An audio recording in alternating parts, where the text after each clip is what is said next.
Welcome to the George FTTV YouTube channel. Today we'll discuss how the team's traveling, our final trades which we locked in, and we'll go over the Thursday and Friday games. So there's been 3 of those games, so all interesting games. We saw Collingwood versus Brisbane. Brisbane are in a bit of off-field controversy. In the news headlines are something about a Vegas trip that... Anyway, not going to go into that, but yeah, you'll probably hear more about that within the next week. And they're 0-3, so they're big trouble. North are looking okay, but they're losing, so I think positive signs for North. But their back line is in all sorts against the massive key forwards. And then Freo took care of the Crows. Geez, the Crows, man. I think Walker might be on his last legs. I think he's been injured in the preseason, but he's looking fairly cooked. And there's a lot of... just need more talent into the club. There's a lot of failed first-round draft picks that we're really paying the price for now. And then re-signing Nix was... Why? I don't understand. No need for that, but that's the Crows administration dealt with for many years. But enough complaining about the Crows. I'll be here all night. So our team's going okay. We held Dacos with a big break even. Now usually, I'll get to my trades in a sec, but now when there's a player with a big break even that I lose faith in, or I'm not sure of, I'll fold like I have a 2 and a 7 basically. Just get me out of that pick. If they come good, maybe we can look at it later. But yeah, I don't like the downside. I always probably think like that. But Dacos is one where he didn't look very good until probably the 4th quarter, where he looked like the old Dacos. So that was good. We'll get to him more when we review players. But one we did fold on was Hayden Young, 132. Missed out on him. So Young, Caulfield, Berry out. Dropped. Not surprised, to be honest, and sort of anticipated it. It was either dropped or subbed, which was what I thought would happen. Pow in, who was fine, got lucky with a goal. I think McGovern hit him on the chest from a kick in, and Pow walked in and kicked a goal. So a bit lucky there, but I think his role is looking really good, and that's fine. I traded in D'Ambrosio, who's going to make a stack of money with that 126 in his average, or 120, whatever it was. And then Winhager we're bringing in. So obviously the Winhager had the bump from I think it was a 17% to 80+% CBAs. Looks really good in there. Brad Crouch is injured. Paddy Dow's going to come back soon, but I don't think that's a major threat, but see what happens. So we've gone for Windy, and obviously still holding a Zach Reed, and Muddy Hall's going to be a nervous own once May comes back into the team. So not exactly sure how... I feel like the defense is under the pump a little bit, so I wanted to fix 2 slots there, and trading Young looks like a mistake, but I'm not too upset about it. It's what it is. But the team's doing okay. Crouch and Strong did well again. Neither of them were as good as last week, but they put the points up for us, so that's fine. Power 92 is fine. Williams, we're looping. We're just going to take the 70 from him, and then Carroll, we're probably going to take the 65 from him over Jai Clark, although we have all week to decide. So if Carroll's score is going to drop out, then we can just put Clark on the field. But we'll go over the games. So the first, I think the ones fresh in our mind will go first. So the Crows versus Fremantle. Big one was, actually, we can probably use this actually. Let's do this. See how we go. Look at these scores here. So yeah, Young and Ryan Strong are good as well. So Young was just getting free in the middle of the ground. Not a lot of defensive transition from the Crows. Was kicking inside 50, taking a stack of marks. Looked really good. I guess when the roll is still there, you probably shouldn't fold. But with the break even, and looked like there were a lot of good defenders out there. It was looking a little bit worrying, holding Young with his 160 break even, but well done if you held. You know, us 40,000 people traded Young, and we look very silly now, but not upset is what it is. Good job if you held. Luke Ryan, there's no point complaining about watching him run back to the square for crap possessions. It is what it is. You got to get him in at some point. I think this last week against North, not the most difficult matchup, and then this week against the Crows, I mean, pretty easy matchup for him. Jordan Clark did well again too, so the Crows forward line is just in all sorts at the moment. So Ryan had a field day, so just got to get him in as soon as you can. If you got him for Young, I mean, you did pay the extra money, but you think Ryan outscores him long term. Sarong was solid. I think he's kicking. One of the reasons why I wasn't keen on Sarong in the preseason was watching him last year. He does burn his teammates and opts to hat kick when he doesn't need to, and it happened tonight a fair bit. Whereas I thought I didn't really see much of that last week, but still scored the 125, has a massive work rate. I mean, can't be upset with that, but I hope that comes out of his game a bit, because burnt Andy a few times where he should have used him, but that's all right. Jackson 98, just going. We'll take that. I think he lost the hit outs about 30 something to Jackson, was in the teens somewhere. So given Shrek's coming back, that's a bit of a relief. You just like anything under 120 with Jackson, you're kind of happy with. You just don't want a massive ceiling game like last week if you don't own him. But you know, if you do own him, you're not complaining with a 98. What else do we have? Sharp was good, so a bit of a miss if you don't have him.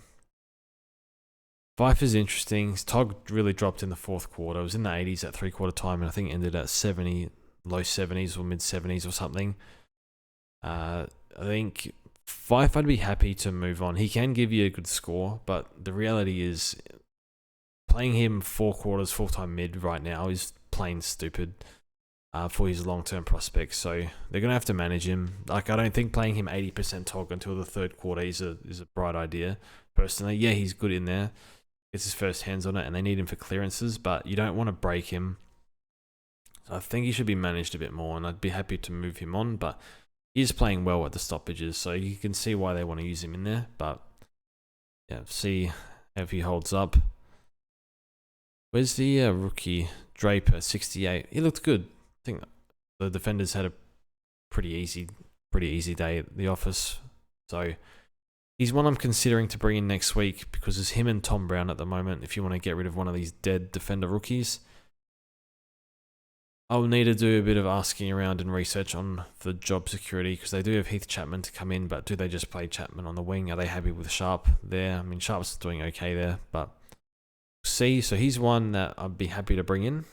Let's probably expect a 50 average, to be honest, not 70, but you take that, and hopefully slow burn to 270k or something. Just take money where we can. Emmett was subbed, who's a cheap forward. I think that's all that's important from that game, or from Freo. And then the Crows, Mark Keane top scored, played good. Sadly, he's probably one of the more reliable kicks out of our defense, which says something. Laird is Laird. I don't know what the CBAs were, but I probably just like I don't think I want Laird this year. There's a lot of other good mids, and doubts over his mid time at times. Crouch 110, probably a bit handball happy. Like the past 2 weeks, rounds 1 and 2, he handballed a lot, but it felt like it was the right handball, was doing the right thing. Whereas today, I thought he handballed when he didn't need to. So hopefully that doesn't continue, but continue for next week. But he had he had 15 contested possessions, and our next best had 8. So he's still our best midfielder, which, you know, might sound stupid. Oh, Crouch is your best mid. How well are you going there? But I think he's playing really well. Today, probably not as good as the other games, but that's fine. What else do we have? Dawson 68. This is catastrophe, because he had a 180 break even. So he's probably going to drop under 600. I would sell. And this is why, like, Luke, Hayden Young, I said I would sell. Looks like the wrong call with him going 130. Dawson, a lot of really good mids out there. His kicking's been way off. Forward mid connection's not there, which helped him last year. I would have jumped, and it could have, like, he still had 100 DT, but I would jump on Dawson. I think there's every chance he bounced back. Few games at Adelaide Oval, but I don't think he's a top 8 mid, and I don't know. He's just not. It's hard to watch him because he's just so much better than how he's playing. So his kicking's just been off all year, and even last year, like midway through last year, it wasn't the same. He also has 120 plus scores when playing with Crouch, so I would jump. Fantasy, like you're chilling. SuperCoach, it's been really bad. That's it. Oh yeah, Burgess. Where's Burgess? Very nice rookie if you have him. He's our best key forward. Moment. Taylor Walker's struggling pretty badly, and Thilthorpe's injured, and Gollant's in twos, I think, or concussed. I don't remember. North versus Carlton. Go over North. Sheasel's just a beast. I'd just get him in if you don't.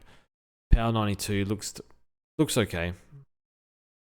Sometimes you'd think, I don't know. Sometimes he can float in and out of games a bit, but look, I can't complain. The role's good, the talent's there. I think you just persist, and no reason to believe he won't be top 6 with the current crop we got and his role.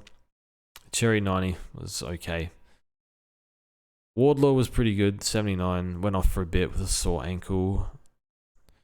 Colby 74, Fisher 70. I mean, yeah, Colby is Colby. He's a gun rookie. He's a gun player. Fisher, I don't know how he scored 70. He was awful, and he plays Norwood, Oval, and GMHBA the next 2. That is a sell for mine. Not a top 6 forward. Still injury prone. Bad fixture coming. Probably starts losing money. This is a very easy sell for me if I still had him, and just looks terrible. When I think last week he played okay and would have got a bit of confidence from last week, and then in the first quarter starts going for runs and biting off a few difficult biting off a bit more you can chew with some difficult kicks, and just clanger. Then started taking the safe options through the middle of the ground, and then fourth quarter took some harder options and just torched it again. So I've got no confidence that he's going to be a good pick, so I'd be happy to jump. Looks like Simpkin will get DPP, and he won't even be relevant in this role. They'd take a mid-injury for him to maybe be relevant. LDU, yeah, really bad. George Hewitt put a lot of time into him, but Elijah Hollins was on him for a bit, and he was beating him, so bad day for LDU. Do you hold? I mean, he turned up the last 2 weeks, so I guess you kind of got to back him in, ride the bad ones, but because he is better than this. I don't think he's top 8 though, because one interesting factor is the last year he had the whole midfield to himself. Taron Thomas was there for a bit, but no one was scoring any points. Like Wardlaw wasn't scoring much, Simpkin wasn't scoring much, Thomas was in and out the side, or maybe more in the back half. So, and he wasn't pure mid either, I don't think, from memory. So there was no one taking mid points from him. Now I think Powell and Wardlaw stepped up a bit, taking points from him, but still LDU can be a decent pick. But you'd be very annoyed if you had this, because you got Sarong put 60 on him, Butters is going to put an enormous amount on him probably. So it's that. Lazaro 64. No reason why they drop him. I think he's playing fine. I'm glad I don't have him, but I think he'd be okay as an owner, and I think I think there's a spike game in him, and I think it'll come. That's not too much. Dersman disappointing if you have him. Killed his cash gen. Toby Pink 19. So people might have boosted for him. It's interesting if they bring in Combin at some point for him. I think you just leave him on the bench for now. This matchup of playing on Mackay, I think it was. Kyle Kerno, I think it was Mackay. Just a very, very difficult, giving up height. You come out of the SNFL, you're playing on a Coleman medalist. There's no help in the air down back. The one that was spoiling in the air was actually McKercher today. So, yep. Very unfortunate. I think he was to average 40. Just this matchup this week was kind of stuffed. Yeah. McKay, yeah. We're going to move on to Carlton, but McKay was pretty good. Lots of contested marks today. A few goals. Could even be obviously this matchup was a dream for him, but averaging over 100 now. If he just did 90 plus, you could just keep him. But I know a few people that did jump on him. Hewitt was good. If you traded him on his buy, he'd be filthy. Elijah Hollins was good. Watch him for next week because he's not that expensive, but did see him at CBAs, or did see him at around the bowl. I don't know what that looks like long term, but I really did like Hollins in his draft year, and I'm pretty annoyed that Carlton got him for a 3rd round pick, like a throwaway pick, because that's insane. But I guess they just wanted to get rid of him because of the discretions, and they've prioritized other kids over there.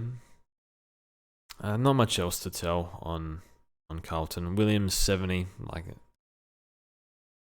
I don't know, not really impressed with him, and looks really tired again as the game goes on.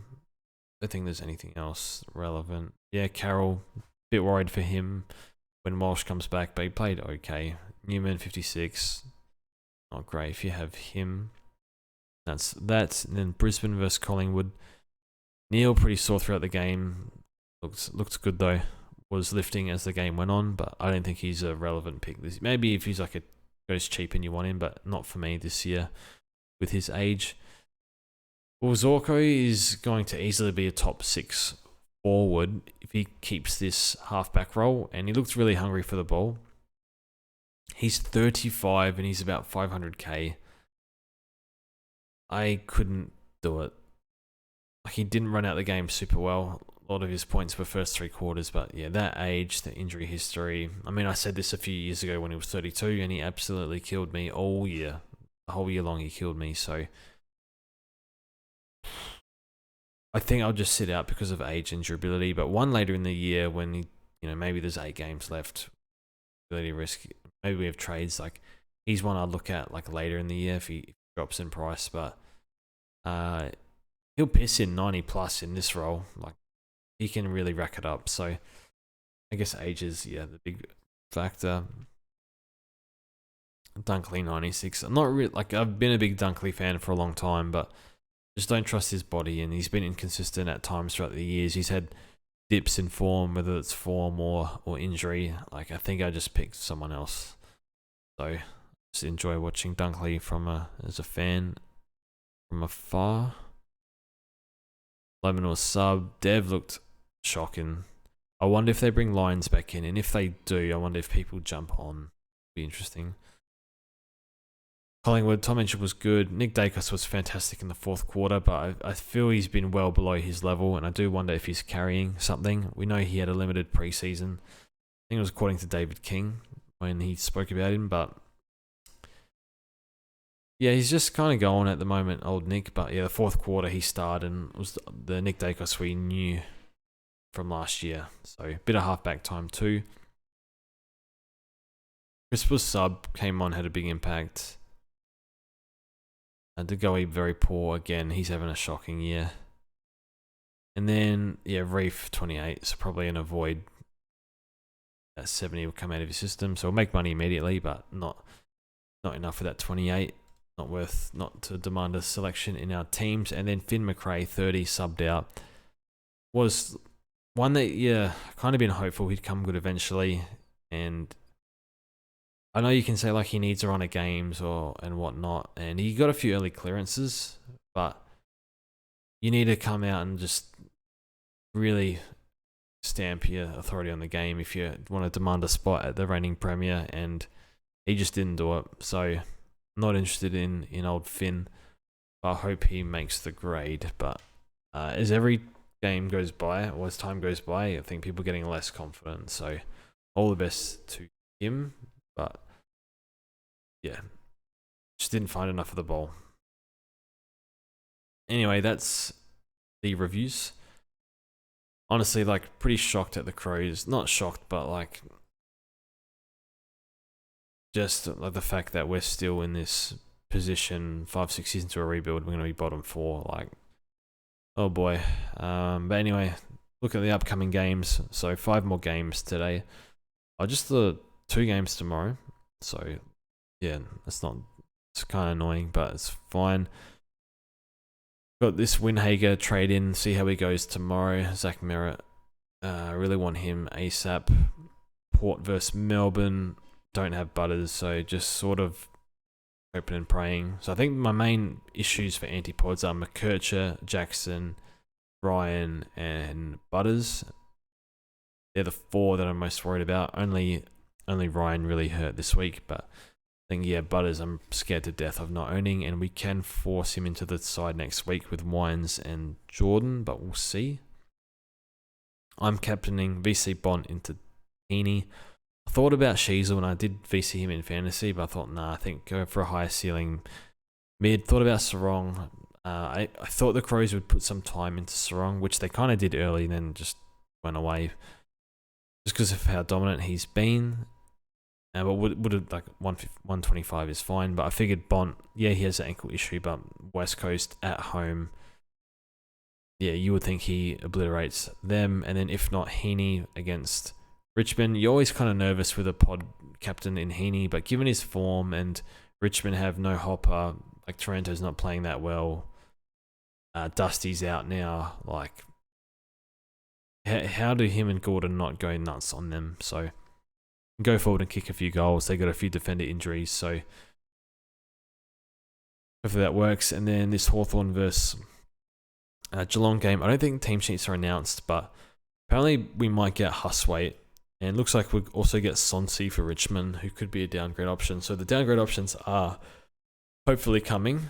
I don't know whether Huswaite holds his spot or not, but we'll see. And he is a bit expensive, but if he looks good, maybe we can grab him. So, well, he's not even named yet, I don't think, so we don't know. So anyway, that's it from me. Thank you for watching, and yeah, we'll see you in the next one.